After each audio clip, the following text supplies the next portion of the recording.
ಹಿಂದಿನ ವಿಡಿಯೋದಲ್ಲಿ ನುಡಿದಂತೆ ಈ ವಿಡಿಯೋದಲ್ಲಿ ಮತ್ತೊಂದು ಪುಣ್ಯಕ್ಷೇತ್ರವನ್ನು ತೋರಿಸ್ತಾ ಇದ್ದೀನಿ. ಕಾರ್ಕಳ.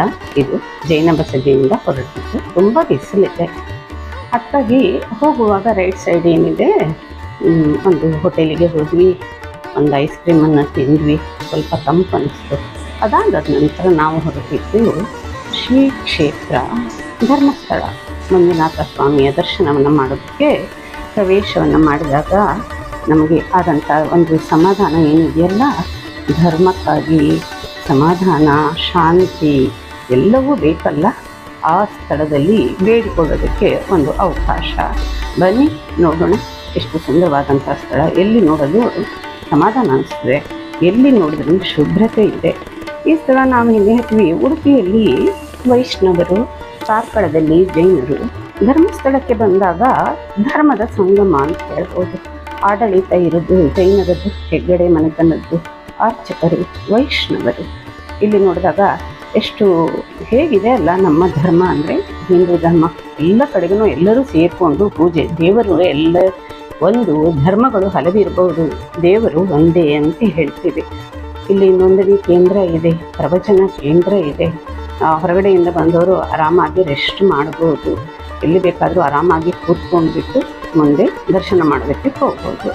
ದರ್ಶನಕ್ಕೆ ಹೋಗೋಕ್ಕಿಂತ ಮೊದಲು ನೇತ್ರಾವತಿ ನದಿಯಲ್ಲಿ ಸ್ನಾನವನ್ನು ಮಾಡ್ತೀವಿ. ಸ್ನಾನ ಮಾಡಿಬಿಟ್ಟು ಆಮೇಲೆ ಜನರಲ್ ಆಗಿ ದರ್ಶನವನ್ನು ಮಾಡ್ಬೋದು. ವಿಶೇಷ ದರ್ಶನ ಇದೆ, ವಯಸ್ಸಾದವರಿಗೆ ಕೂಡ ಅನುಕೂಲ ಆಗಲಿ ಅಂತ ವಿಶೇಷ ಸೌಲಭ್ಯವನ್ನು ಕೂಡ ಮಾಡಿರ್ತಾರೆ. ನಾವು ಜನರಲ್ ದರ್ಶನದಲ್ಲೇ ಹೋಗ್ತಾ ಇದ್ದೀವಿ. ನಾವು ಹೋದಂಥ ವೇಳೆಯಲ್ಲಿ ತುಂಬ ಭಕ್ತರ ಸಂಖ್ಯೆ ಕಡಿಮೆ ಇದ್ದಿದ್ದರಿಂದ ನಮಗೆ ಆರಾಮಾಗಿ ದರ್ಶನ ಮಾಡೋದಕ್ಕೆ ಅವಕಾಶ ಸಿಕ್ತು. ಅಲ್ಲಿಂದ ಅಲ್ಲಿಯವರೆಗೂ ಎಷ್ಟು ಸುತ್ತಿದ್ರೂ, ಎಷ್ಟು ಟೈಮ್ ತೊಗೊಂಡಿದ್ರೂ, ಪ್ರತಿ ಒಂದು ಇಂಚನ್ನು ನೋಡಿದಾಗೂ ಕೂಡ ಅಲ್ಲಿ ಎಷ್ಟು ಕ್ಲೀನ್ಲಿನೆಸ್ ಮೇಂಟೈನ್ ಮಾಡಿದ್ದಾರೆ ಅಂತ ಹೇಳಿ ನಾವು ನೋಡ್ಬೋದು. ಏನು ಹೇಳ್ತೀವಿ, ದೇವಸ್ಥಾನದ ಹೊರ ನೋಟ ತುಂಬ ಟ್ರೆಡಿಷ್ನಲ್ ಆಗಿದೆ.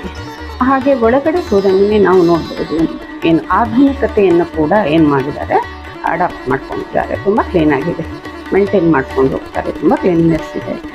ಶಿಕ್ಷಣಕ್ಕಿರಬಹುದು, ಸಾಮಾಜಿಕ ಕ್ಷೇತ್ರಕ್ಕಿರ್ಬೋದು, ಧಾರ್ಮಿಕ ಕ್ಷೇತ್ರಕ್ಕಿರ್ಬೋದು, ಯಾವ ಕ್ಷೇತ್ರದಲ್ಲಿಲ್ಲ ಅಂತ ಹೇಳಿ ಎಲ್ಲ ಕ್ಷೇತ್ರಗಳಿಗೂ ತನ್ನ ಒಂದು ಕೊಡುಗೆಯನ್ನು ನೀಡಿದಂಥ ಧರ್ಮಸ್ಥಳ ಕ್ಷೇತ್ರ ಧರ್ಮದ ಉಳಿವಿಗಾಗಿ ಹೋರಾಟವನ್ನು ಮಾಡ್ತಾ ಇದೆ ಅಂತ ಹೇಳ್ಬೋದು. ಇದೊಂದು ಹಾಲ್ ಇದೆ.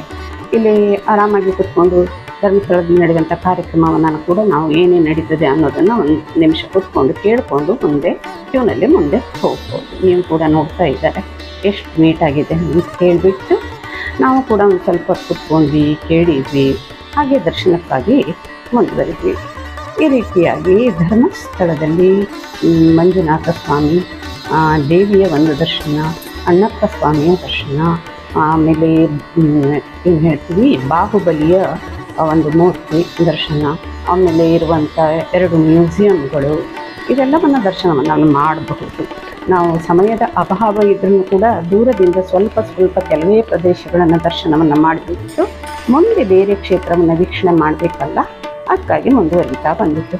ಒಳಗಡೆ ಎಲ್ಲ ಫೋಟೋಗ್ರಫಿ ಅಲೋ ಇಲ್ಲ, ಎಷ್ಟು ಸಾಧ್ಯ ಇದೆ ಅಷ್ಟನ್ನು ತಮಗೆ ವೀಕ್ಷಣೆ ಮಾಡೋದಕ್ಕೆ ನನ್ನ ಜೊತೆಗೆ ನಿಮಗೆ ಅವಕಾಶವನ್ನು ನೀಡಿದ್ದೇನೆ.